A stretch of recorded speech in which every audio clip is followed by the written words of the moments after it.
भारत रूस की दोस्ती पहाड़ से ऊंची, समुद्र से गहरी है। पुतिन से मुलाकात करके क्या बोले हैं राजनाथ सिंह। तो वहीं दूसरी तरफ कौन है ये शख्स जिन्होंने भारत को लेकर एक बड़ी भविष्यवाणी करी है। साउथ कोरिया, चाइना दोनों का पतन और भारत का उदय निश्चित है। जियोपॉलिटिक्स में बहुत कुछ चल रहा है, हमेशा की तरह जानने को मिलेगा बहुत कुछ। आइए जानते हैं इन खबरों को विस्तार से। रक्षा मंत्री राजनाथ सिंह सैन्य और सैन्य तकनीकी सहयोग पर भारत रूस अंतर सरकारी आयोग के 21वें बैठक में शामिल हुए। इस बैठक की अध्यक्षता रूसी रक्षा मंत्री एंड्रे बेलेसोव ने की, जबकि रक्षा मंत्री राजनाथ सिंह ने सह अध्यक्ष की भूमिका निभाई। यहाँ रूसी राष्ट्रपति पुतिन से मुलाकात के बाद रक्षा मंत्री ने भारत और रूस के बीच मजबूत संबंधों का जिक्र किया। IRIGC M&MTC के सत्र के बाद सिंह ने रूसी राष्ट्रपति व्लादिमीर पुतिन से भी मुलाकात और द्विपक्षीय संबंधों की मजबूती पर जोर दिया। भारत रूस संबंधों की गहरी और अस्थायी प्रकृति पर चर्चा करते हुए रक्षा मंत्री ने कहा, हमारे देशों के बीच दोस्ती सबसे ऊंचे पर्वत से भी ऊंची और सबसे गहरे महासागर से भी अधिक गहरी है। रक्षा मंत्री राजनाथ सिंह के रूस दौरे की जानकारी देते हुए कहा कि भारत रूस अंतर सरकारी आयोग की बैठक में रूसी रक्षा मंत्री ने दोनों देशों के बीच आपसी विश्वास पर आधारित संबंधों को गहरा करने पर जोर दिया। उन्होंने INS तुसील के चालू होने पर रक्षा मंत्री को बधाई दी। राजनाथ सिंह ने मंत्री बेलेसोव को 2025 में IRGC M&MTC के 22वें सत्र की सह अध्यक्षता करने के लिए भारत आने के लिए आमंत्रित किया और उन्होंने भारत का ये निमंत्रण स्वीकार भी कर लिया।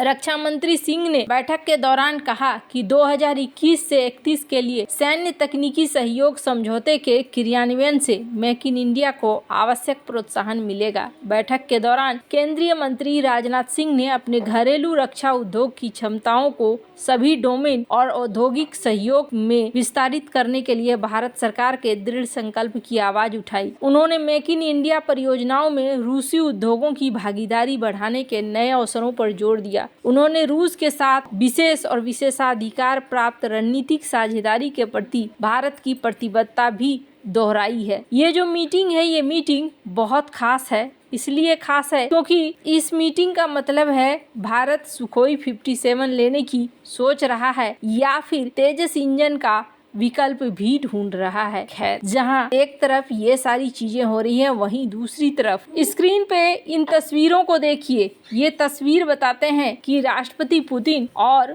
भारतीय रक्षा मंत्री की मुलाकात किस तरह की रही है। यहाँ पर इन्होंने मुलाकात की और मुलाकात के बाद इन्होंने संदेशा भी जाहिर किया कि भारत और रूस आगे मिलकर कई सारी चीजों में काम करने वाला है। जहाँ एक तरफ ये सारा सीन हो रहा है, वहीं चाइना की बात करें तो चाइना के अंदर हलचल क्यों मची हुई है। चाइना ने भी यहाँ पर एक अलग सा कदम उठाया है। स्क्रीन पर ग्लोबल टाइम्स का एक आर्टिकल देख सकते हैं, जिसमें चाइना के CCP के अधिकारी ने भारत के राजदूत से मुलाकात करी है। जाहिर तौर पर ये संबंधों को अब अलग ही दिशा में बढ़ाना चाहते हैं और संबंधों को आगे लेकर बढ़ना चाहते हैं। इसके पीछे के दो कारण हैं। एक तो चाइना चाहता है कि अगर अमेरिका के साथ टेंशन हो तो यहाँ भारत शांत रहे, भारत इस मामले में न बढ़े। और दूसरी चीज, खैर, जहाँ एक तरफ ये सारा सीन देखने को मिल रहा है, वहीं यहाँ पर मुलाकात के दौरान इन्होंने इस बात को साफ किया कि हम आपके साथ रिश्तों को बहुत ज्यादा मजबूत करना चाहते हैं, हम इस दोस्ती को और आगे ले जाना चाहते हैं। जाहिर तौर पर ये जो चीजें हैं, ये चीजें एक बार फिर से ट्रस्ट बिल्ड करने के तौर पर देखा जा रहा है। कहा भी गया कि हम ये चाइना और भारत के 2.8 बिलियन लोगों के लिए कर रहे हैं, उनकी भलाई के लिए कर रहे हैं और उसी दिशा में हमें चलना चाहिए है। जहां एक तरफ ये सब कुछ चल रहा है, वहीं दूसरी तरफ जियो डेनिस, ये कौन है? एक इमर्जिंग मार्केट के कमेंटेटर हैं। इन्होंने क्या कहा है? इन्होंने चाइना को लेकर कुछ बातें साफ करी है। इन्होंने कहा है कि देखिए, ये जो बात है ये हम लोग भी सुन रहे हैं कि चाइना कुछ इस तरीके से पैकेज वैकेज लाने वाला है, लेकिन ये पैकेज वैकेज किसी काम के नहीं आने वाले हैं। इन पैकेजों से नुकसान ही होने वाला है, लाभ नहीं होने वाला है। चाइना को बेसिक तौर पर धरातल पर जो काम है वो काम चाइना नहीं कर रहा है। और चाइना जब तक ये धरातल वाला काम नहीं करेगा तब तक उनकी इकोनॉमी बूस्ट होगी वो कहना मुश्किल है। वैसे आप देखेंगे तो चाइना हर जगह इस बात को जाहिर करता है कि आज भी हम मैन्युफैक्चरिंग के बहुत बड़े लीडर हैं और हम पे ही दुनिया टिकी हुई है। ये बात भी कहीं ना कहीं सही है, लेकिन ये बात भी सही है आने वाला समय इस वक्त टेंशन दे रहा है और ये मान रहे हैं कि दुनिया में जिस तरीके से माहौल बना रहेगा, इस माहौल के बीच में अपने आप को बनाए रखना एक बड़ा टेंशन होगा।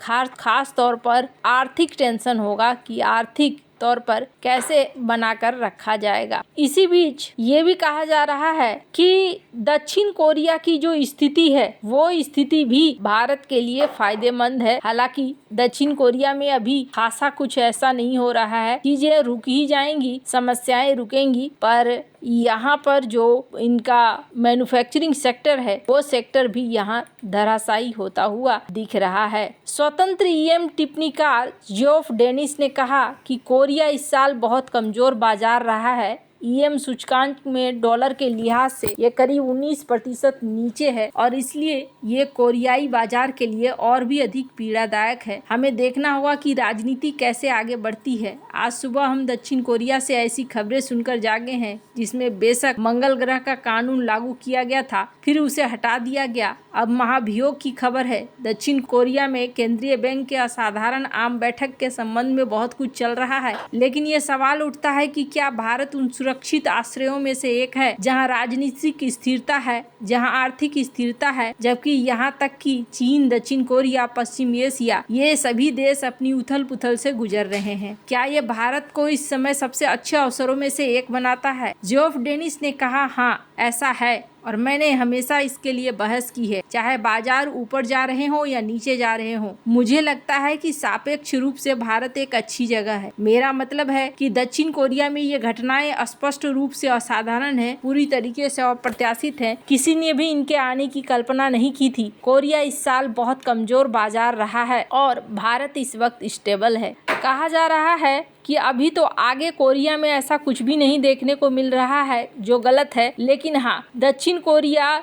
जो क्षेत्र में आगे बढ़ रहा था वो सारी चीजें अब यहाँ पर नहीं होने जा रही है। उत्तर कोरिया और दक्षिण कोरिया का टेंशन अपनी जगह पे है। अगर युद्ध की नौबत आती है तो यहाँ समस्याएं और भी ज्यादा आगे बढ़ेंगी। कुल मिलाकर अगर कहें तो भारत की ही अभी स्थिति ऐसी है जो एक स्टेबल स्थिति है और भारत में निवेश करना ज्यादा बेहतर होगा बाकी किसी और की तुलना में। खैर, आपको क्या लगता है इन सब मामले में? आपकी क्या राय है? कमेंट कर जरूर बताएं। जल्द मिलते हैं अगली वीडियो में नई खबर के साथ।